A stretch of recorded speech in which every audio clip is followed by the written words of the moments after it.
Welcome, children, to Evil Popcorn Podcast After Dark. This is a little subset of our podcast that we came up with the idea for to do a more adult horror, a more erotic based horror rather than just the normal slashers and that sort of thing. So, children, be prepared that there will be obviously sexual overtones to this. It's not just a one and off. Often the erotic is part and parcel of the film. So tonight's film that we are discussing after hours, hopefully all of the young children have gone to bed, is a Japanese film from 1987 called Lolita, Vibrator, Torture. And this was suggested by Soxie. So welcome, Soxie, to Evil Popcorn After Dark. Oh, it's exciting to be here. Good. I feel like I'm too well lit. Uh, Now, I won't mess with lighting at this point. Um, so, all right. So, well, with that in mind, given that we are doing a more adult natured sort of films, what does erotic horror mean to you? oh, to me, uh, that is a very good question. Um, well, I guess it's of the erotic persuasion. It's a lot more sexualized than your average horror, Hmm. and it definitely focuses more on that side of things. Especially this film definitely did. Oh, it does, yes. And what about yourself? Um, I think there's a real sort of blurred line for me between um softcore pornography with horror themes and horror films where a central Mm. tenet of the film is sexual in nature. And it's a line that they sort of go backwards and forwards across. With this film in particular, it is very obvious that the central spine of the film is about the eroticism. I mean, Vibrator is in the title of the film. Mm. Uh, my history with erotic horror films, I had a very bogan upbringing. My parents were very much of the point that you didn't talk about sex, you didn't discuss it, you didn't certainly didn't watch films about it. I have very strong memories of watching like the Saturday night movie with my dad, and if there was kissing even before like the first 20 minutes of the film, it would be off and we'd be watching something else. So had a very sheltered upbringing when it came to that sort of thing. Wow. But the other side of that was I grew up in pubs that had accommodation, and people would leave the weirdest shit behind, like pornography, sex toys, all of that sort of thing. So I think I had that kind of self-found education to do with that sort of thing. What about your history with Mhm. erotic horror? Oh boy. Well, like many Australians, I definitely grew up watching SBS quite late at night. Sex before soccer. Especially, all sorts of weird and wonderful things. Oh Yeah. yeah. Yeah, I definitely watched some crazy stuff. I really enjoyed Killer Condom back in the Yep. day. That was absolutely hilarious. Yeah. There's a lot of weird, horrific anime that sort of blurred the lines between eroticism and crazy stuff. Actually, Yeah. I did see part of a film many, many years ago. I don't know what era. It would have been more somewhere between the mid 90s to early 2000s. And I've always tried to find out what it was because I only saw a little snippet of it. I don't know if it was a film or a series, but it was a sort of mechanical man. He was human flesh, but he was also a robot all in one. And he Okay. had a lady on top of him riding away. And he fell asleep and had this weird nightmare. And during the nightmare, accidentally decapitated her. If anyone knows the title of that, please let me Okay. know. Okay. Was this live action or anime? This was an anime. Okay. Well, okay, I can narrow it down to one that it's not. So that's not in Ninja Scroll, No, and I don't think it's in Rotsukidoji. I So don't think so. no, but yeah, there's two that it's not. I Yep. can. Those were the first two that I saw that I would consider to have strong erotic horror themes. Mhm. So for people that are not in Australia, SBS is our ethnic channel, I suppose you could call it that. It's where all of the world movies are played and that sort of thing. And it generally had a very strong sort of we're happy to play nudity, we're happy to have sex in things. So much so that it is referred to colloquially as sex before soccer, Yes. SBS, which I really liked. Funnily enough, when SBS first came to northern New South Wales while I was living there, the very first week of SBS in northern New South Wales was Sex Week. So there was the sexually explicit movies every night of the week on Incredible. SBS. So it was great. Loved that. It was brilliant. Um, all right. So, how did you find this film? Like, like, how did you come upon this film? Sorry, when did this? It's hard not to use sexually charged terms. When did this film cross your eyeballs first? So it was many years ago now. I think it was on a list of films at one stage that I, I think a friend may have given me or something, and it was one of those films. Like I saw the title and I was like, okay, and I thought I will only ever watch this film once, like Sure. with a title like that. Yeah. But I actually enjoyed it so much that I've seen it more times than I can probably count. Fair enough. Fair enough. Oh, I've now seen it twice, Mhm. which is twice more than I'd seen it prior to this. So yeah, thank you for the suggestion. It was certainly different to what I expected it to be. There was certainly more of Likewise. horror to it Mhm. than I was expecting, especially given the Japanese. Yes. Alrighty, so let's get into a little bit of the housekeeping of this. So, as I said, it's Lolita Vibrator Torture from 1987. Its original title was Lolita Vibzeme. I'm The probably Secret Garden. Secret Garden. Okay, so I'm probably massacring that pronunciation. Uh, so the director, Hisayasu Sato. The writer was Shiro Yameno, and the three stars, nearly the only people in the film, Sakaya Kimura, Ryo Yanagawa, and Yutaka Ekejima. Mhm. I've been practicing those. Well done. Uh, they've not been in a lot of films. The director Sato has done four films. Mhm. They seem to be of a similar sort of theme. Oh no, done more than four. Mm. I had the wrong thing open. Done a Ah, bunch of films. All of them seem to be a similar sort of thing. So yes, yeah, they're all peak movie stars. yes. Okay, good. Pink, did you say pink movie? Pink, yes, Pink. pink Okay, film. good, good, good, good. I thought you said peak for a second. I thought, okay, sure. But no. So yeah, the basic premise, like the blurb on IMDb is a sicko lures a young girl to his freight container and subjects her to plenty of mean and nasty. It's not super descriptive of what happens in this. No. Uh, There is a famous quote. Now, this is a sub paragraph here, but sure. it was once described as doing for vibrators what Toby Hooper did for chainsaws. Oh, I like that. Uh, Yeah, no, actually that's pretty descriptive. And like obviously given that it was in the 1980s, we're not Mhm. talking, your bad dragon or like they're not interesting looking vibrators. They are Oh, very plain, yes, probably not food safe plastic. absolutely. And I And think they're going into people's mouths. My God. yes, a lot. And I think one of them's been spray painted silver and spray paint is definitely not body safe. Mm. So do not take your cues for dealing with marital aids from this film, folks. No.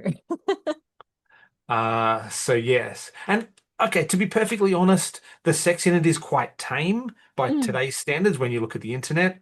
It's not, while it is explicit, it's Mm. not explicit. Like you know what they're doing, and it's Mhm. very obvious what they're doing, but there's not a lot of that whole sort of gynecological detail that you would get Mm. on, say, weird Reddit subreddits or, on Pornhub or any of those sort of sites, Mm. which I found interesting. It still gives the message of what they're doing. However, it does it without that sort of. next It's level. not super graphic. No, The graphics a good way to Yeah. describe it. Um, so it's, and for the children, just be aware there are elements of sexual assault Hmm. to this. This is not the storyline is pretty clear that that's what the main character is doing. Main characters are doing. But I believe all of the actors were of age and consented to film and all that sort of thing. This is not a stuff film, I Mm. suppose you could call it. Um, so yeah, so look, the basic premise of the film is there is a Japanese person. He has trouble committing to normal relationships in a normal way. He has found a way around that by abducting women, subjecting them to torture, poisoning them, killing them, and then photographing them. So he gets his release from the release of the life and then the photography of the event. Mm. I found the photographs on the wall in the lair Hmm. very evocative and very emotional. Yes, Was that the same for you? absolutely. Okay, good. What was your favorite part of the film? My favorite part is where the female character who joins him, Mhm. I forget her Treasury? name. Yes. She the bit where she pretty much takes his okay, spoiler alert here, but Yeah. she pretty much takes his photographs and releases them and she's going around with the sunglasses on and she's Yeah. just so super cool. Yeah. In Yeah. that moment, I'm just like, hell yeah, girl. Very cool. Yeah. And the film took a turn at that point. It felt like it was going in a completely another direction. Yeah. Um, but they do bring it back Yes. at the end, which is lovely. My favorite part of the film is I was watching it and there were two streets they shot on that I walked on when I was in Japan. That's so cool. I spotted a street in Akihabara and in Shinjuku that we walked on. Like obviously they shoot on the crossing of the world Mm. at a couple of points. So that's kind of cool. For me, it was interesting to see places I recognized. Yeah. If I had to give a favorite moment in the film that wasn't related to me, I think I'd have to say the switch of power at the end Hmm. from him to her, Yep. and then the ending, which was really good. So up until that point, the narrative was very plain, but then Mm. when they switched it at the end, super cool. Really Oh liked yeah. the ending of this. Yeah, me too. Um, So yes. So yeah, made in 1987. I couldn't find any budget information for this. Mm. Yeah, also known as Secret Garden. One goes for only like an hour and 3 minutes, so it's Mhm. not a long watch. I don't know that it could be any longer. Do you think there would be anything they could add to this that would make it better? Mm. That is a good question. I'm not sure. I think it's quite compact, but I think they did really well within that time frame. It's a comprehensive story from start to end. It would have been maybe interesting to learn a little bit more about the guy she's searching for, but I'm not Yeah. sure that's really needed either. But No. No. It would have been yeah. interesting to have a maybe a scene at the end where there's a revelation. Mm. But yeah, no. It just it gave her something interesting to do other than just being tortured, Yes. which I liked. So this currently has an aggregate score of about 5.6 out of 10 across the internet. Hmm.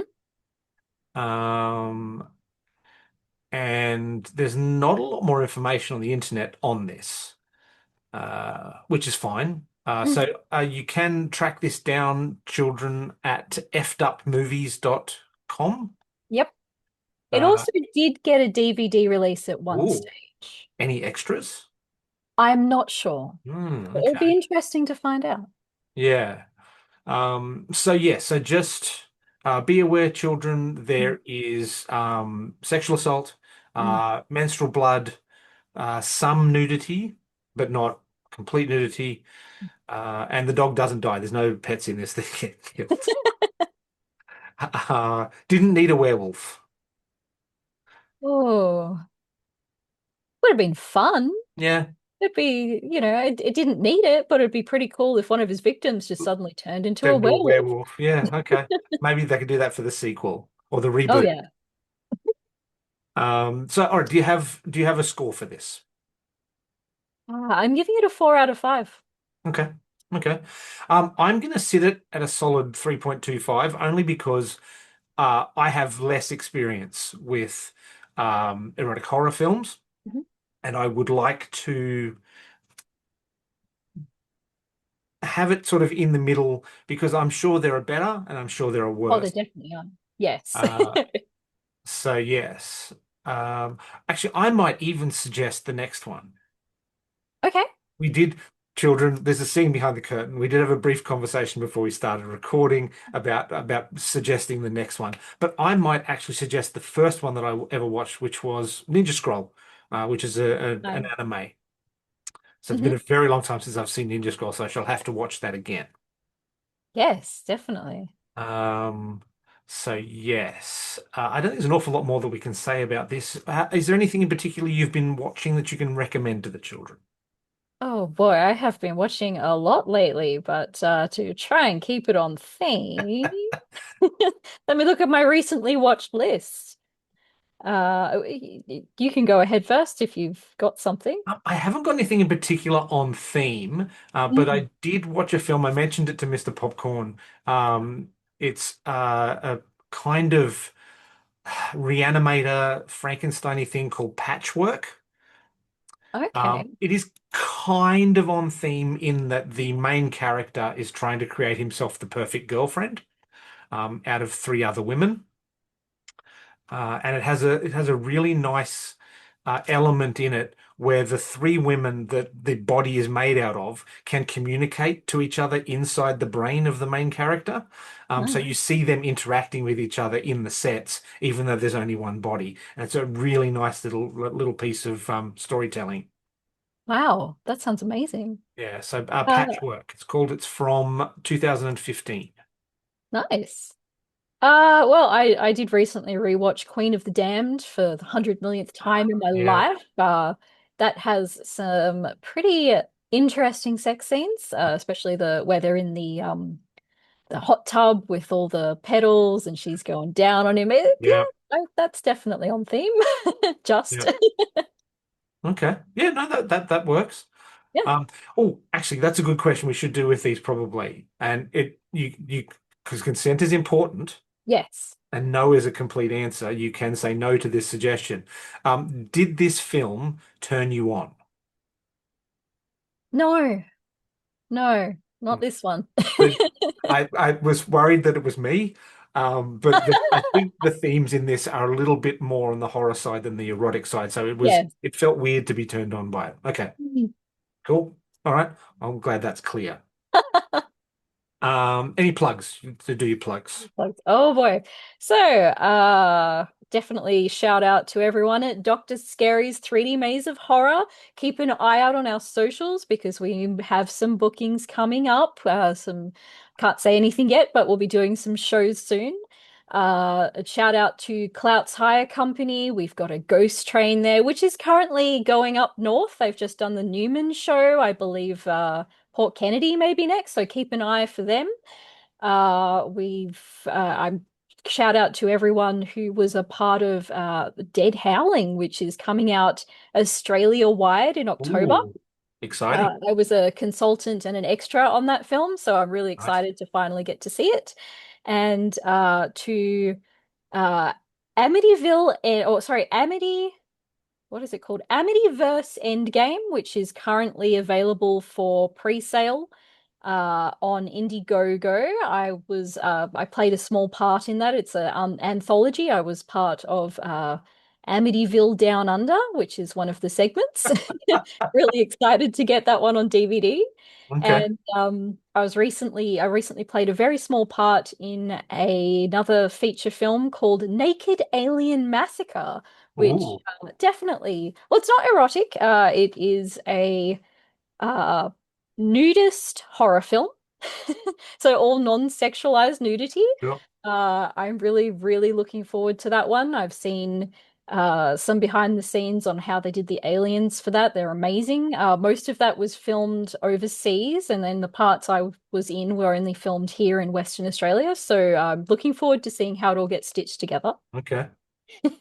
And what about yourself? Plugs. Plugs. Look, I'll always plug Act React Theatre, Improv Queensland, IFWG Publishing. I'll be down at Sydney Supernova, which is coming up at the towards the end of this month, June. And yeah, just our new thing that I'm doing with my friend Damien, which is our TikTok and Instagram. We're not twins, Brisbane, or not twins, Brisbane, which is a lot of fun. So we just do some stupid little sketches while we're on our walks. Nice. So yes, but we're getting a little bit of movement on those, which is lovely. All right, so we will do this again. I think this was fun. The next one that we will do will be Ninja Ninja Scroll, Scroll. the Yes. Japanese animation. If anyone wants to watch it ahead of time, it is from 1993. They did do a series, but I didn't like it quite so much. But yeah, it's Ninja Scroll from 1993. I'm just checking where it is available to stream. So I'm going to pad vocally while I do that. It's becoming clear that I can't type nearly fast enough because I keep messing up the words. Uh, okay, it's not showing as streaming anywhere in particular in Australia, so you can very possibly not find that in Australia. Very possibly not find that in Australia. It looks like it may be available on Internet Archive. Okay, cool. Good. Well, yeah, if it's available there, by all means watch it there. As opposed to my very heavy-handed suggestion.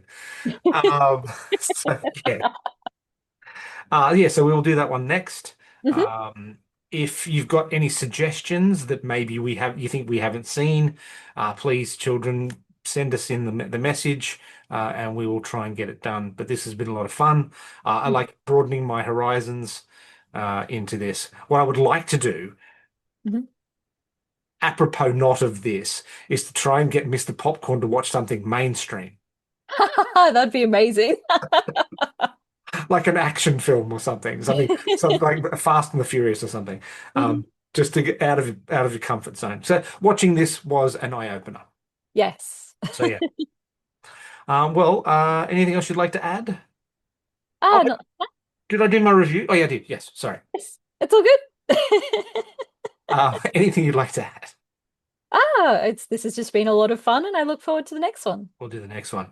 Um, Go to bed, children. Go to bed. Oh, I love it when you're evil.